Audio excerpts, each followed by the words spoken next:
Reka mbasuze kandi mbifuriza ikaze mwe mukomeje kurikirana amakuru ndetse n'ibiganiro bica kuri chaîne ya Narina Media. Nizere ko mukomeje kugubwa neza. Amakuru yacu uyu munsi rero akaba ari ibande ku makuru ari kugenda avugwa hano mu Rwanda, ndetse tukabambuka tukajya no hakurya y'u Rwanda tukumva amakuru icyo ari kugenda atangaza, icyo bari kugenda batubwira. Amakuru rero ari kugenda avugwa hano mu Buhinde nuko ngo Ubuhinde bwarashe indege 6 z'igisirikare cya Pakistan. Ese no kubera iki aba bagabo barashe izi ndege? Kenya abantu 26 bapfiriye mu mpanuka nabo bavuye gushingura. Inkuru ibabaje cyane kabisa, nkuko biri kugenda bigaragara ko aba bagabo kabisa ngo bapfiriye mu mpanuka kandi bari bavuye gushingura. Andi makuru ari kugenda tugeraho nuko Rwanda yayiseguye ku bagenzi bakerewe bitewe n'ikirere kitari gihagaze neza. Tugarutse ku makuru yacu arambuye rero nuko Ubuhinde bwarashe indege 6 zose bukazirasa rwose mu kirere, bukazana zose uko biri kugenda bigaragara. Mugabo mukuru w'ingabo rero z'Ubuhinde zirwanira mu kirere Amarpreet Singh yatangaje ko ubwirinzi bwo mu kirere buzwi nka S-400 bwahanuye indege 5 z'intambara za Pakistan n'indi imwe ya gisirikare yo mu ntambara muri Gicurasi 2025 nk'uko bikomeje kugenda babitangaza. Uyu mugabo mukuru rero w'ingabo witwa Amarpreet yabitangaje kuri tariki ya 9 Kanama 2025 nyuma y'igihe gitoya intambara ikomeye mu mateka y'igihugu y'ibihugu byombi ihagaze. Nk'uko biri kugenda bigaragara hano, intambara imaze igihe kinini ihagaze, ariko abagabo kabongeye guhanura izi ndege 6 zose. Intambara rero yasimbuwe n'abitwaje intwaro bishe ba mukerarugendo 26 mu mujyi wa Pahalgam mu ntara ya Kashmir iyoborwa n'Ubuhinde. Nk'uko biri kugenda bigaragara, nta kindi rero ngo cyateye impanuka ngo n'abarwanyi cyangwa se abantu bishe ba mukerarugendo 26 bakasiga ubuzima bose. Bikaba byarakaje Ubuhinde cyane, bigatuma Ubuhinde nabwo ngo burasa izi ndege za Pakistan uko ari 6. Ati twahanuye indege rero z'intambara 5 n'indi imwe nini cyane rwose ya gisirikare, tukaba twazihanuye. Niko Ubuhinde bukomeje kugenda butangaza. Indege nini rero yahanuwe mu birometero 300 nibwo yahanuwe, bikekwa ko yarije gutata, yarije gushaka amakuru mu Buhinde, ariko tukabimenya ikiri kure, tukaba ari impamvu byatumye duhanura iyi ndege. Ayo makuru bakomeje kugenda batangaza, yavuze ko ari ubwa mbere ubwirinzi bw'iki gihugu kabisa buhanuye izi ndege ngo zingana gutya. Nk'uko bakomeje kugenda batangaza ko izi ndege ari F-16 bakaba bazihanuye rwose ari indege 6 rwose, ariko ku rundi ruhande rwa Pakistan bakaba bakomeje kugenda bahakana ko nta ndege zo mu bwoko F-16 bafite, ahubwo rwose izi ndege ngo batigeze bazitunga mu buzima bwabo. Ubuhinde rero nabwo bukagaragaza ko izi ndege ari za Pakistan, bakaba bazihanuye nk'uko biri kugenda bigaragara. Pakistan rero yo iherutse gutangaza ko yahanuye indege z'intambara 6.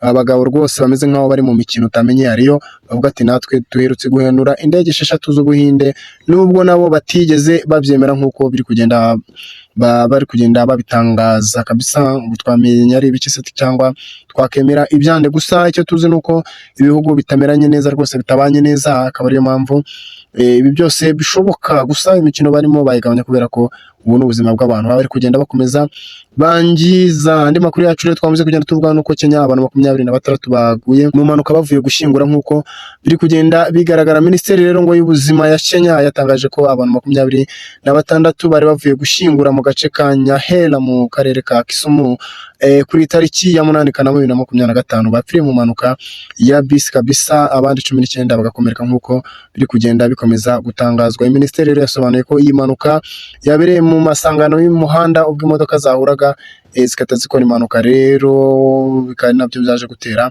kubura kw'aba bantu, bakaba babuze ababo, imiryango ikaba yaburiyemo abantu babo, n'ubundi bari bavuye gushingura. Inkuru ibabaje cyane, inkuru iteye agahinda ko abantu bari bavuye gushingura hama nabo bataragera mu rugo nabo bagapfa. Ni inkuru ibabaje cyane, ariko twabwa ngo mwihangane, ubuzima nuko buteye, ubuzima nuko ubaho kabisa. Impanuka ikiba ngo hahise hapfa abantu 21 barimo abagabo 10 ndetse n'abagore 10 n'umukobwa umwe bahise bapfa. Byumvikana abantu 21 bahise bagenda ako kanya impanuka ikiba. Nyuma rero y'ibyo byose, nyuma y'impanuka imaze kuba abandi bagiye bajyanwa mu bitaro, ariko ngo 4 nabo baza gupfa kuri tariki ya 9 kabisa, nibwo bahise bapfa.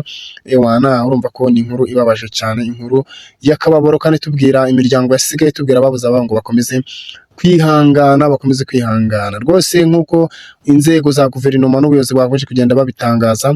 Ewana ngo batanze pole cyangwa se bababwiye ngo mwihangane kabisa, ibibaho mu buzima. Umukuru w'iki gihugu rero cya Kenya, Perezida William Ruto, akaba yihanganishije imiryango yabuze ababo, kandi banababwira ko ibikorwa byose bizakenerwa muri aba bazashyingurwa ari iki. Bikaba byatangajwe ko Ewana igihugu cya Kenya aricyo kizakurikirana ibi bikorwa byose kabisa. Muri Kenya dukwiriye kubasengera kuko bafite ibibazo muri iyi minsi, ibibazo bitaboroheye kabisa. Muri ko muri iyi minsi ishize ari n'indege yahanutse abantu barenga 6 bakahita bapfa, harimo abaganga ndetse n'abaforomo bakahita bahaburira ubuzima. Ibintu bitoroheye Kenya kabisa ku bintu by'impanuka muri iyi minsi. Abantu babyigoho, niba ari gusenga basenge, niba ari icyo bakora bagikore. Murumva ko Kenya ntago yorohewe, abantu bari kugenda bazira amaherere kabisa. Tugarutse kuri inkuru yacu rero ivuga ko Rwanda yakomeje kugenda yisegura ku bantu bakerewe bitewe n'ikirere uko cyari gihagaze kabisa. Ibyo birumvikana. Ewana batinze guhaguruka, ariko icy'ingenzi si ugutinda, ahubwo igikwiriye ni ukugerayo amahoro. Nk'uko biri kugenda bitangazwa rero, sosiyete y'u Rwanda y'ubwikorezi bwo mu kirere Rwanda yiseguye ku bantu kabisa bashobora kuba bakerewe bitewe n'uko ikirere kitari gihagaze neza. Banyujije rero ku rukuta rwabo rwa X bakomeje kugenda batangaza amakuru bisegura ku bantu bashobora kuba bakerewe bitewe n'ikirere. Meteo Rwanda rero nk'uko yarakomeje kugenda bitangaza ko ikirere kitazaba gihagaze neza hano mu mujyi wa Kigali ndetse no mu ntara y'imijyi yose, bikaba ari byo byatumye ari nabyo byakomeje kugenda bihagarika izi ngendo z'abantu binjira mu mujyi wa Kigali n'abawusohokamo. Ikaba ariyo mpamvu kabisa bakomeje kugenda bahagarika izi ngendo, bagakererwaho iminota mikeya. Kandi niyo mpamvu rero nabo banditse bisegura kuri aba bantu bavuga ati kabisa mutubabare, ntabwo ari twebwe, natwe n'ubuzima bwanyu tuba tugenda tubungabunga kugira ngo mugende kandi mugereyo mahoro. Muri gahunda ya polisi ivuga ngo genda kandi ugereyo amahoro. Nk'uko bakomeje kugenda babitangaza, kuje gutangaza ko ubushyuhe buri hejuru cyane, buri kuri degere Celsius hafi ya 30. Umva ni ubushyuhe bwinshi cyane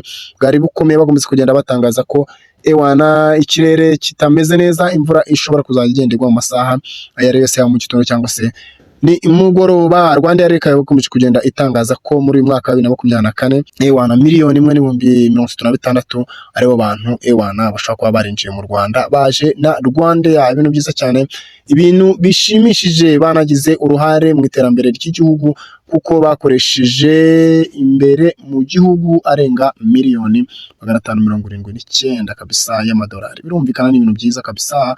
Murakaza neza, welcome mu Rwanda kabisa. Tubahaye ikaze abantu mwese mushaka kuza mu Rwanda, igihugu cy'amahoro, igihugu cy'umunezero, igihugu cy'umutekano. Abantu mushaka gushora imari muze kabisa. Murabona ko ari ibintu byiza cyane. Abantu barenga 1,036,000 binjiye mu Rwanda, bakaba barinjije amafaranga angana gutya, amafaranga agera kuri 579,000 z'amadolari. Ni amafaranga menshi kabisa. Kudeshapo kuri abantu baza mu Rwanda, kudeshapo kuri ba mukerarugendo, kudeshapo kuri Rwanda itanga serivisi nziza, igatuma Ewana ibintu bikurushaho kugenda birushaho gukomeza kugenda neza. Amakuru yacu rero yarayo ngayo uyu munsi, nizere ko mukomeje kugubwa neza. Bye.